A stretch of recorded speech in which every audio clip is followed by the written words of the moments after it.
Colombian President Gustavo Petro confirmed a meeting between the government and FARC dissidents aimed at opening the way to total peace in the country.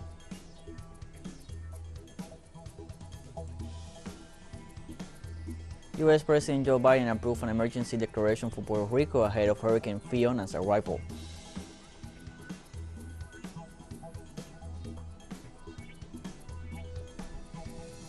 Ukrainian troops continue to attack civilian areas in Donetsk. This Saturday, 4 people lost their lives in the Donetsk central district of Puerto.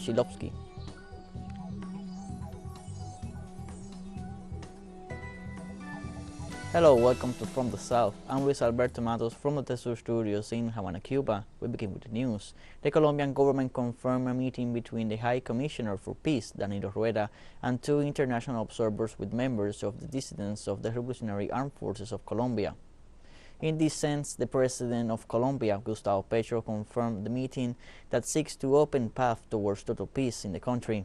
The meeting took place between Raúl Rosende, head of the United Nations mission, and Dag Nagoda, delegate of the Norwegian government, together with the High Commissioner for Peace, with 4 members of the former First Front in the department of Caqueta. The document that records the meeting points out, among other issues, the proposals of the armed group related to its position regarding total peace, a bilateral ceasefire, the consultation of the structures, and the participation of neutral third parties.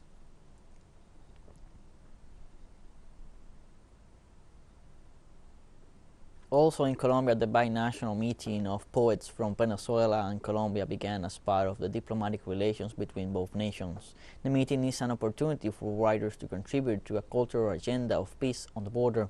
It also seeks to turn the border between the 2 countries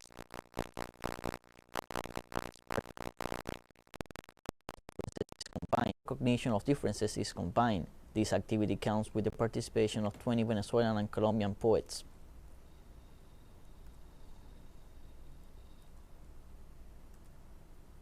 Cuban citizens living abroad started a popular consultation on the new family code. Since early in the morning, several cities around the world opened simultaneously the polling stations installed in diplomatic offices to endorse the new code of families. Likewise, Cuban collaborators, athletes, and officials abroad are also voting at the polls on Sunday in different countries, at the same time reaffirming their support to the project. The Cuban authorities reiterate that the proposal is based on the principles of plurality, inclusion, solidarity, and the pursuit of happiness for all people.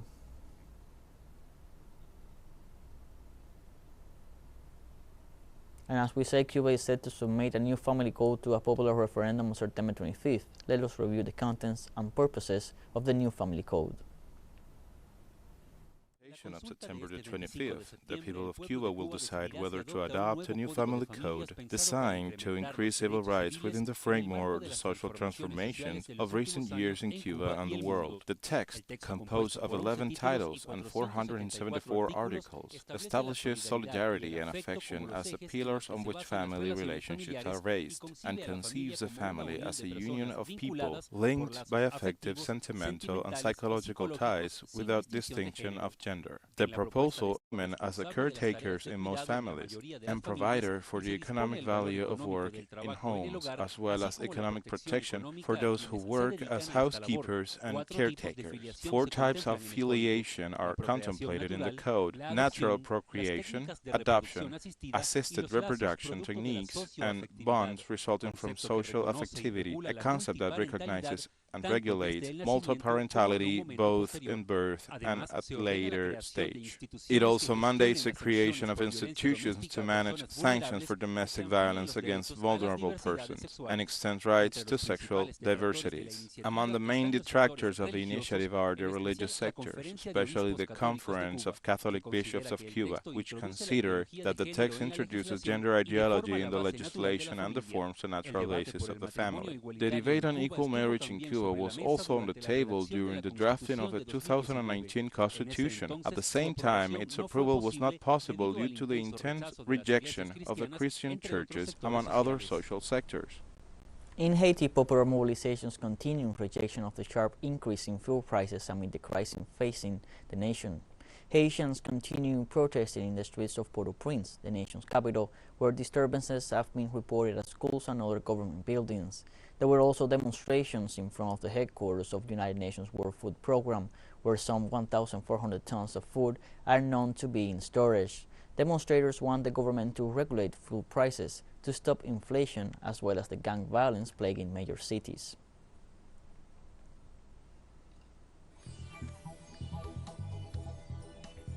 Let us take a short break now. Join us again after this.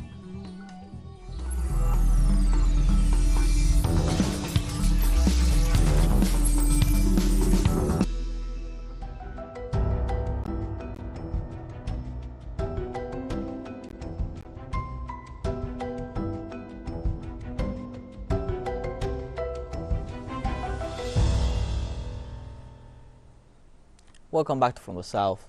The governor of Puerto Rico, Pedro asked the U.S. government to declare a federal state of emergency for the island in view of the arrival of the already Category 1 Hurricane Fiona. In response, the President of the United States, Joe Biden, approved this Sunday morning an emergency declaration for Puerto Rico, which authorizes the Federal Emergency Management Agency to begin the relief actions during and after the storm. According to the National Hurricane Center, the system maintains maximum sustained winds of more than 128 km per hour. Fiona became a Category 1 hurricane earlier this Sunday. Experts say that its effects will affect the island until Tuesday, leaving floods and landslides due to the accumulation of rains on the island.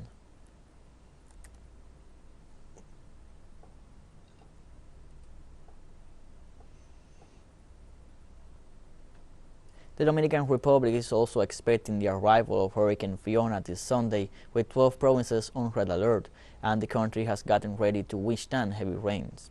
According to local authorities, state institutions are tuning up their contingency plans while waiting news on the probable trajectory that Fiona once it is closer to the Dominican shores. Yet authorities have declared a red alert in the National District and the provinces of San Cristobal, Santo Domingo, San Pedro de Macorís, La Romana, La Altagracia, and another 7 provinces.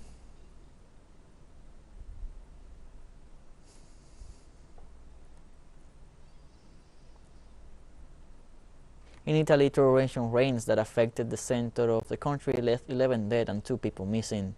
The rains continued this weekend in the region of Las Marcas and caused floods and rivers of mud that swept away houses, trees, and road infrastructure, hindering rescue operations, which in some cases have required the use of helicopters. Preliminary reports estimate that some 150 people lost their homes, and some areas remain isolated and without water supply.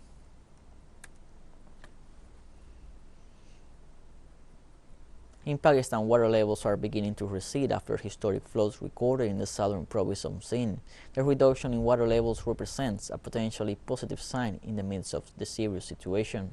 The Indo River flows are returning to normal levels as it flows towards the Arabian Sea.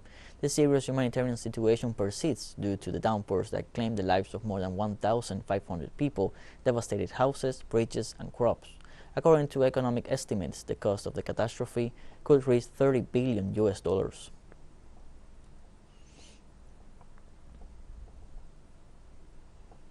In Taiwan, a 6.6 magnitude earthquake was reported on Saturday off the southeastern coast of the island.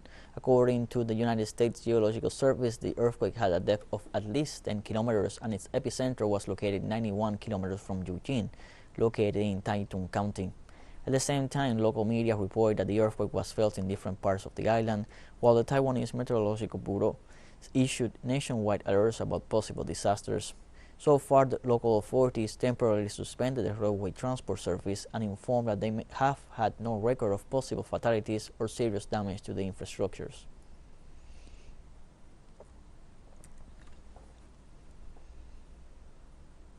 In Japan, more than 2 million people are threatened by the arrival of Nanmadol typhoon. The country's meteorological agency has urged people to seek refuge. Local media has broadcast evacuation instructions for people in the southern part of the archipelago. Typhoon Nanmadol is moving with gusts of up to 270 kilometers per hour and is expected to make landfall on Sunday in the Kagoshima province.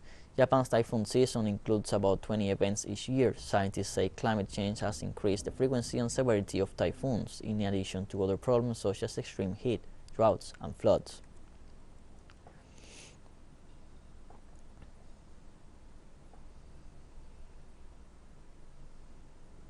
Kyrgyzstan's National Security Committee denounced a new attack by the Tajikistan army against a border area. The official report states that the attack hit the village of Pasky Arik at 8:55 a.m. hours local time. The death toll remains at 24, but the number of wounded has exceeded 120. The situation on the border remains tense after the Tajik army launched 3 mortar attacks. A spokesman of the National Security Committee reported that the border service units were deployed in the Batken region, says they are currently facing the Tajik army, which they accuse of having violated the ceasefire agreement reached by the two countries. Tajikistan still no updates on fatalities or injuries.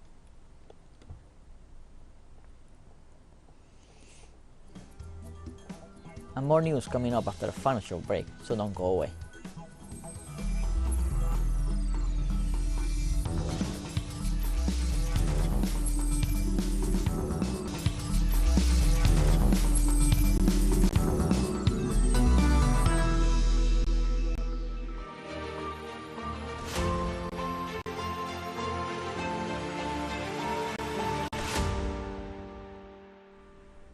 Welcome back from the south.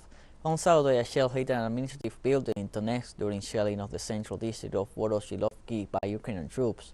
At 11:38 a.m. local time, the shelling of the district located in the center of the city began and resulted in 4 dead and 8 wounded, announced the mayor of the city, Alexei Kulemsin.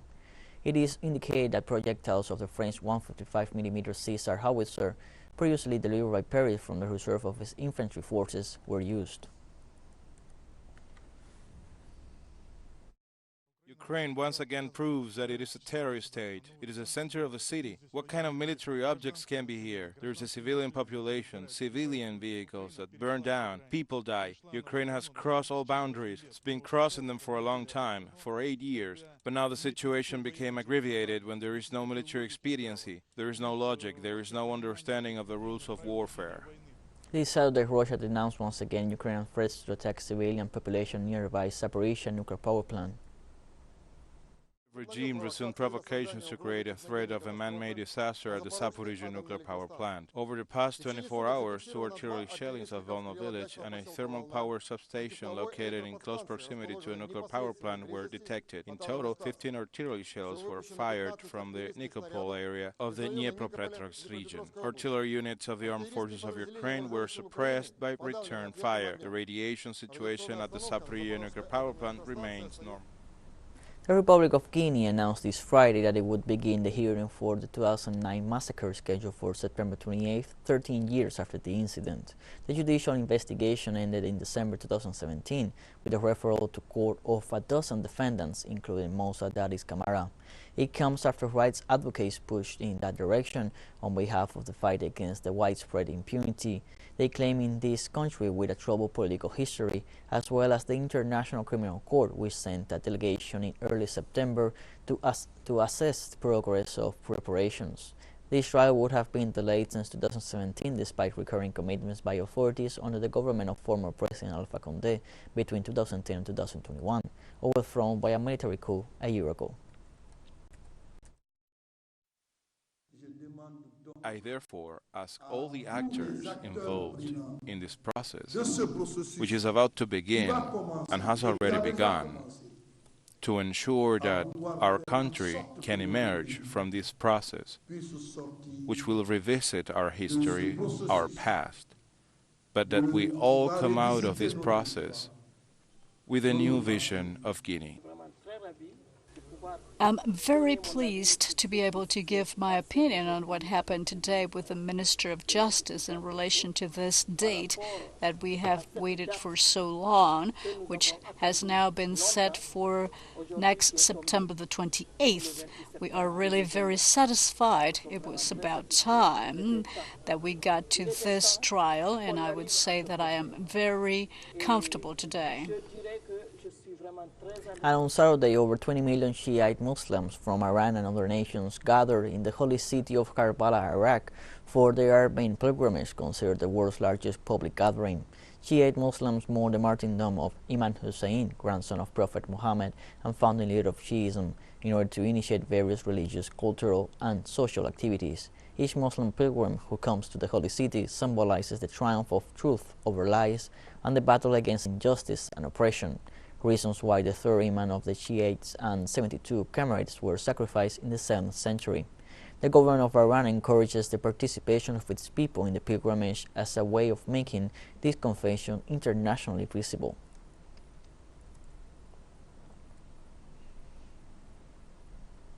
This September 24th, TeleSUR invites you to see a brand new documentary titled Alex Saab, a Kidnapped Diplomat.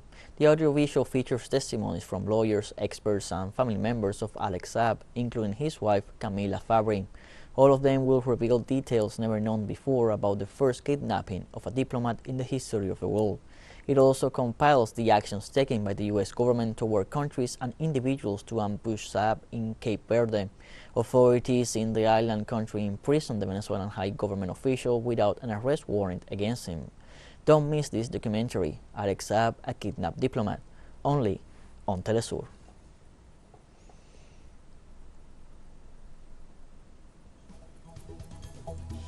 And like this, we have come to the end of this news brief. Remember, you can find these and many other stories on our website at telesurenglish.net. You can also join us on our social media, Facebook, Twitter, Instagram, and Telegram.